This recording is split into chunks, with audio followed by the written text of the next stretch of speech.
بسم اللہ الرحمن الرحیم۔ ان کے گھروں کو برباد ہونے میں دیر نہیں لگتی جن گھروں میں بہو سے زیادہ شادی شدہ بیٹیوں کو اہمیت دی جائے۔ سائیکالوجی کے مطابق اگر کوئی انسان عجیب طریقے سے یا پھر زیادہ کھاتا ہے تو وہ ہمیشہ ٹینشن اور ڈپریشن میں مبتلا رہتا ہے۔ تمہارے پاس 3 راستے ہیں، راستہ بناؤ، راستہ ڈھونڈو یا پھر خود راستہ بن جاؤ۔ جو شخص لوگوں کے لیے خیر کا سبب بنتا ہے تو پھر اللہ تعالیٰ ان کی نسلوں میں خیر پیدا کر دیتا ہے۔ جب تمہیں کوئی عہدہ ملے تو اس پر رہتے ہوئے انسانیت دکھاؤ۔ ریٹائرمنٹ ملنے کے بعد تو سب لوگ صوفی، حاجی اور فقیر بن جاتے ہیں۔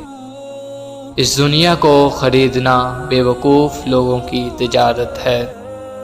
رب کریم آزماتا اسی چیز سے ہے جو تمہیں بے حد پیاری ہوتی ہے تاکہ اس شے کے ملنے کی طلب تمہیں اللہ پاک سے ملوا دے۔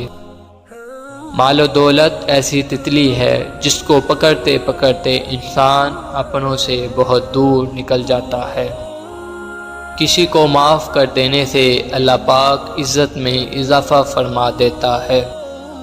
کنجوس انسان کا مال اس کے زمین کے اندر جانے کے بعد باہر آتا ہے۔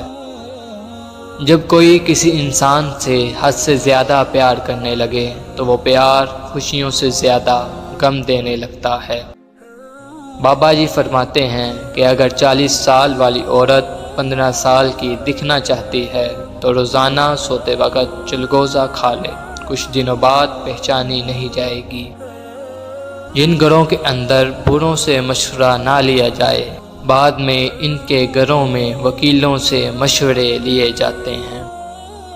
جو لوگ اپنے دلوں کے اندر بھی یادوں کی امانتیں رکھتے ہیں وہ زندگی کے اندر کبھی برے نہیں ہوتے۔